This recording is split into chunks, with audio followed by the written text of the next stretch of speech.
મિત્રો, કેમ છો? બધા મજામાં? આજે આપણે ગુજરાતી સાહિત્યના એવા સાહિત્યકારોની અંદર ઉત્તમ 3 સાહિત્યકારો છે. એમાંના એક સાહિત્યકાર વિશે આજે આપણે જાણીશું. એમનું એ જાણવું ખૂબ જ જરૂરી હોય છે. એટલે કેવા સાહિત્યકારોમાં ઉત્તમ સાહિત્યકાર જો હોય એમની ખોટ આખા સંસારને એટલે કે આખા જગતને એટલે કે સાહિત્ય જગતને જે ખોટ પડી રહી છે એ હયાત હોત તો ગુજરાતી ભાષાના સાહિત્યને શું આગળની હરણફાળ ભરવાની એક નાવ મળત. એ સાહિત્યકારનું નામ છે ઝવેરચંદ્ર મેઘાણી. સૌરાષ્ટ્રની વાડીનો મીઠો મોરલો જ્યારે આપણે યાદ કરીએ, સૌરાષ્ટ્રની અંદર પગ મૂકતા જ આપણને સાહિત્યકાર યાદ ના આવે. જ્યારે સાહિત્ય વાંચતા જ આપણને સાહિત્યકાર યાદ ના આવે તો આપણને સાહિત્યનો અભ્યાસ કરવાનો કોઈ રસ રહેતો નથી. આપણને જ્યારે સાહિત્યનો કોઈ અભ્યાસ કરીએ ત્યારે આપણને એ સાહિત્ય યાદ આવવા જોઈએ જેને આપણને સાહિત્યકાર તરીકે એમણે ઊંડાણ ગુજરાતી સાહિત્યને જે ઉજાગર કરવામાં મહત્વરૂપ ફાળો આપ્યો છે. એવા ઉત્તમ સાહિત્યકાર એવા ઝવેરચંદ્ર મેઘાણી. મિત્રો, નામ તમે જુઓ છો, જથી શરૂ થાય છે. જબલાનો જ છે, જમરૂકનો જ નથી, જબલાનો જથી શરૂઆત થાય છે. ઝવેરચંદ્ર મેઘાણી. જે ઝેર, એક પ્રકારનું ઝવેર એટલે નામ સાંભળો એટલે આપણને એમ યાદ આવે કોઈ ઝેર હશે. મિત્રો, ઝવેર છે. શું છે? ઝવેર. ચંદ્ર મેઘાણી. ચંદ્ર બતાવ્યો છે, ચંદ્ર આકાશની અંદર જોવા મળતો ચંદ્ર. અને ઝવેર પીરસ્યું છે આપણને. ઝવેર એવું પીરસ્યું છે, સાહિત્યનો એવો રસ રેલાયો છે એમને. એવો રસ એ ઝેર નથી આપ્યું, આપણને એક સારું પીણું આપ્યું છે. પીવા લાયક પીણું આપણને સાહિત્યકાર તરીકે એ ઝવેરચંદ્ર મેઘાણી આપીને ગયા છે. એમને કૃષ્ણની બંસરી જેવા સમાન ગણવામાં આવ્યા છે. જાણે કૃષ્ણ ભગવાન પોતે બંસરી વગાડતા હોય તેમ એને સાહિત્યકારની અંદર બંસરી વગાડી છે. શું વગાડી છે? બંસરી વગાડી છે. જેમ કૃષ્ણ ભગવાને ગોપીઓને કેટલી બધી 16,000 પટરાણીઓ કૃષ્ણ ભગવાનને હતી. મિત્રો, 3 તો પત્નીઓ હતી એમને. મિત્રો, આજનો જમાનો તમે જુઓ ને તે વખતનો જમાનો જુઓ, એમાં કેટલું બધું તમને. હવે સાહિત્યકારની વાત કરીએ તો ઝવેરચંદ્ર મેઘાણીએ કૃષ્ણની બંસરી સમાન બતાવવામાં આવ્યા છે. એમના વિશે કેટલાય સાહિત્યકારો, કેટલાય લેખકોએ કેટલી બધી ટિપ્પણી કરી છે અને યોગ્ય ટિપ્પણી કરી છે એમને. અને એમને આપણું દુર્ભાગ્ય કહી શકાય કે આપણને સાહિત્યકારની કિંમત આપણે આંકતા નથી. એ ઝવેરચંદ્ર મેઘાણી એવા સાહિત્યકાર છે જેમની કિંમત આપણે ના આંકવી આપણી ખબનસીબી કહેવાય, બદનસીબી કહેવાય, દુર્ભાગ્ય કહેવાય આપણું કે આપણે ઝવેરચંદ્ર મેઘાણીને યાદ નથી કરી શકતા. મિત્રો, ઝવેરચંદ્ર મેઘાણીને એમની કેટલી ઝંખનાઓ હતી જે એમની અધૂરી રહી ગઈ. એમને સાહિત્યકાર તરીકે આવ્યા પછી એમને કેટલું બધું ઝંખનાઓ સેવી હતી. દરેક વ્યક્તિ ઝંખના તો સેવતો હોય છે. માણસ, બાળક પેદા થાય જ છે અને પેદા થયા પછી પોતે જે રીતે એમનું ઘડતર કરે છે શિક્ષણ ક્ષેત્રમાં, કોઈ વ્યવસાય ક્ષેત્રની અંદર, એની દરેકની ઝંખના હોય છે. આ કેટલાય એવા વ્યક્તિઓ છે જેમની ઝંખના પૂરી થતી નથી, અધૂરી રહી જાય છે. પોતાના જીવનના અરમાનો પૂરા થતા નથી. એમને જે ઈચ્છા શક્તિ જે ઈચ્છે છે એ મેળવી શકતા નથી. એવા કેટલાય દાખલાઓ થઈ ગયા છે. મિત્રો, પણ એમનું આયુષ્ય ઝવેરચંદ્ર મેઘાણીનું ખૂબ જ ઓછું રહ્યું. સાહિત્યકાર તરીકે એમને જે કંઈ ખેડાણ કર્યું છે તે આપણને આ સમગ્ર કવિઓની અંદર, સમગ્ર વાર્તાકારોની અંદર, સમગ્ર લેખકોની અંદર એમને એક એવો સાહિત્યનો પ્રવાહને વહેતો કર્યો છે એવા આપણા ઝવેરચંદ્ર મેઘાણી. એમનું હૃદય કેવું સંસ્કારી હતું. એમની વિરલ કાર્યશૈલી અને સમાજને અને રાષ્ટ્રને, સાહિત્યકારોને ન પૂરી શકાય એવી ખોટ આપણને સતાવે છે.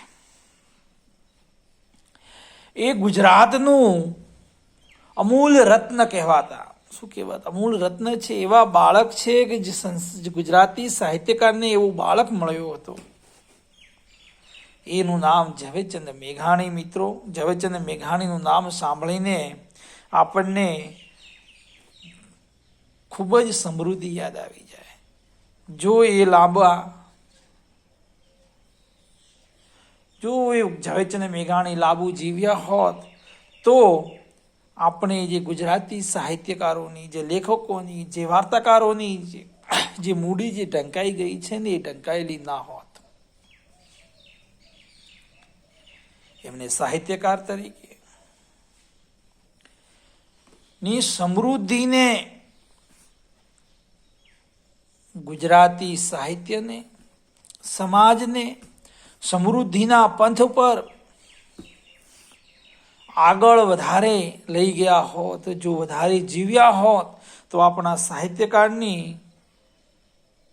સમૃદ્ધિને અને સાહિત્યને એટલી ઊંચ કક્ષાએ બેસાડી દીધું હોત જેની કલ્પના અવિશ્વસનીય હોત.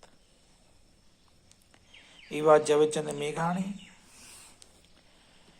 ગુજરાતની ધરતીને તરબોળ કરી દીધી હોત જો ઝવેરચંદ મેઘાણી હયાત હોત.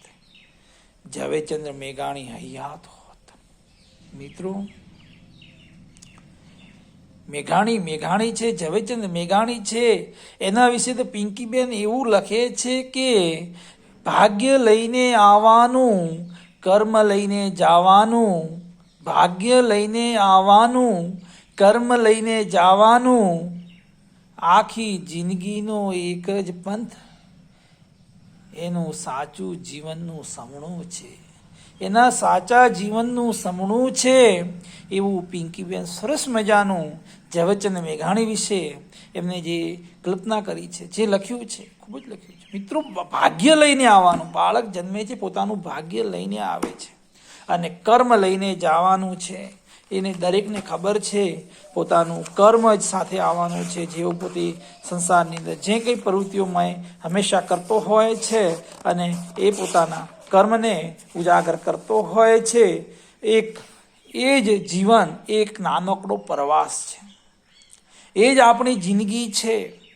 ક્યારે આપણામાંથી કોણ ક્યારે વિદાય લઈ લે છે અને કોણ કેવા ઉત્તમ પ્રકારના સારા કાર્યો કરીને પોતાના જીવનને ન્યોછાવર કરી દે છે, એવી આપણે બધાને સરખું નથી ઈચ્છી શકતા. કોણ ક્યારે આ સંસાર છોડી દે છે, દરેકની ભગવાન પણ એટલું છે, મનોકામના દરેકની પૂરી થતી નથી. દરેકની દૃઢ ઈચ્છા હોય છે, દરેકની કલ્પનાઓ હોય છે કે મારે.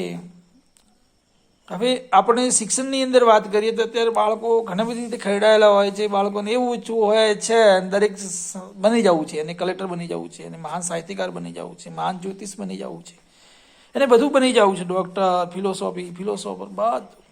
મિત્ર રહેવું બનવું છે. સમાજની અડચણો છે એની પણ પૂરી કરવી છે. ધંધા રોજગાર બધું એને ખપાવી દેવું છે, પણ એની પાસે એટલો સમય નથી જે દરેકને સમય આપી શકે.